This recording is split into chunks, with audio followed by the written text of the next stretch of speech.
Correct me if I'm wrong, but it feels like every new book that's coming out, no matter the genre, no matter the purpose of the book, it's trying to heal me for some reason. It feels like every book now is focused on self-discovery and inner child work and the main character learning how to set boundaries, which led me to the question of when did fiction become therapy, and is that a good thing? What's up, y'all? Welcome back to another video. My name's Chris. I know how to read. Allegedly.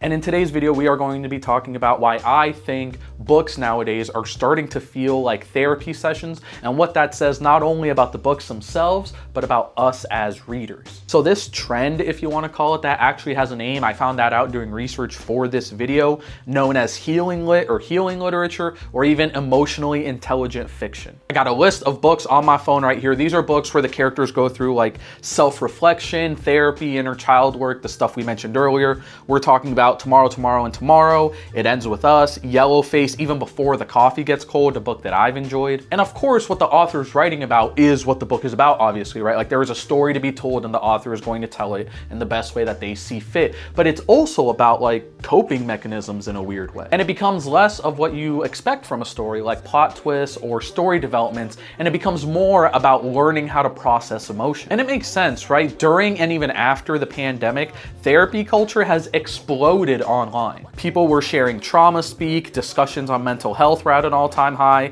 and I learned what an attachment style is. And of course, all of that language and all of that subculture is going to blend into the fiction that we read. So whether we intended to or not, the reading community essentially decided, hey, we don't just want books that keep us entertained, we want books that understand us. And I think there has been a noticeable shift from escapism to intentional recovery through reading. And I understand that, right? Because when life gets hectic and you are reading a story where someone is recovering from similar things that you're recovering from, it gives us structure and closure and just like emotional safety as a whole. And that story serves as kind of like a mirror. The changes that we see our main characters going through are the same changes that we want to see within ourselves. And what's crazy is some of this like elf romantasy or young adult fiction is doing some of the work that therapy itself should be doing. But therapy can be so wildly inaccessible to a lot of people that sometimes the best chance you have at any form of recovery is through some elf smut. And I get it. And obviously, like even taking the pandemic fully out of the equation, I think social media as a whole has kind of turned this up a notch. Instead of people saying, I like the plot or I like the ending of this book, people will say, oh, this book healed my inner child.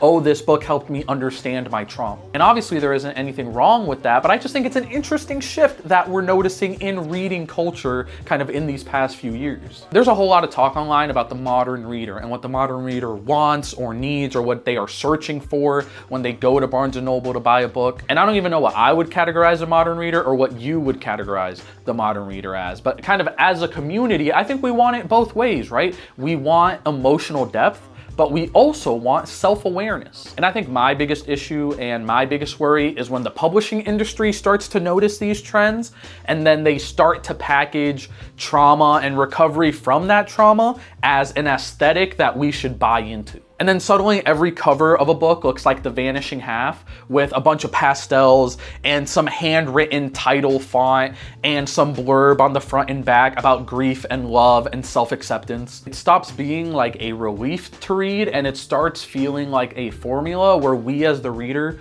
are supposed to use therapy as a commodity. And this is where I kind of struggle to both read books like this and talk about a subject like this, because I don't think every book should be trying to heal you, right? I feel like it's okay for something bad or sad to be bad or sad. It is okay for a book to hurt you and then just leave it at that. I made a video on a book called Pimp by Iceberg Slim, and the book kind of, well, let me get it. This right here is the story of a pimp and kind of all of the terrible and brutal things that he did in his time in the business. Something should be popping up on screen right now if y'all haven't seen that video. I want to give y'all a shout out. That video has been popping off pretty recently. Here's a chart on why or how that video is popping off, I should say. But I enjoyed making it. I hope y'all enjoy watching it if you haven't seen it already. But not to get sidetracked, the reason I bring this book up is because this book is not trying to make you feel good. This book is raw, it is evil, it is brutal, but most of all, it's honest. This book makes you sit with the discomfort of Iceberg Slim being an absolutely terrible dude without the need for a redemption arc in the last third of the book. And maybe I'm not well read enough, so y'all can correct me if I'm wrong in the comments down below. below. But it feels like every piece of bookish media nowadays is trying to justify the pain in our book or in our character's life or whatever by turning it into a redemption arc in the later part of the story. And this might be an out there opinion, check me if I need to be checked. I think that might actually be limiting what stories can do, because not every character's trauma needs to be solved by the end of a book. I would argue most people's trauma in the real world doesn't get the privilege of being solved and being wrapped up in a tiny little bow. Some wounds just exist. When we consciously or subconsciously expect our stories to act like therapists, we kind of lose the messy reality that makes art feel real. And I don't even know if pressure is the right word, but we're just gonna use pressure for this. I think if artists or authors, excuse me, feel any sort of pressure in knowing that they have to have some sort of trauma recovery in their stories, it might actually be limiting authors from talking about the often grim realities that we go through as people in the human experience when trying to resolve our trauma. And I can't emphasize this enough. I don't think any books that are healing lit or that are emotionally intelligent fiction, I don't think any of that is bad. I think it can actually be pretty good. Obviously, I think these books have helped a lot of people, and I also think kind of in a grander scale, like it has made a lot of books and a lot of stories more widely accessible to people that might have not picked them up in the first place. But I would argue that the goals of these books shouldn't be therapy, right? I would argue that the most help a lot of these books can provide is by just being real and honest and showing how much of a roller coaster recovery can actually be. I think books can be a reflection of our pain and show us a mirror to our pain without turning into self-help. And I think the real magic of reading and of literature can come from giving us the ability through these authors' words to feel and not necessarily to fix or to solve. Because if we make storytelling always about recovery, we can forget that like sometimes the act of just reading itself, of sitting with our discomfort and seeing ourselves or situations that we're familiar with, that is the therapy in and of itself. So next time that y'all are reading a book that feels like therapy, intentional or not, I just want y'all to take note of how you feel like the author is talking to you. Do you think the book was written to comfort you, to challenge you, or maybe like a mixture of both? Because maybe like most books aren't even trying to heal us at all. Maybe they're just serving as a reminder that we are humans going through the experience of being living beings on a giant rock floating through the middle of space.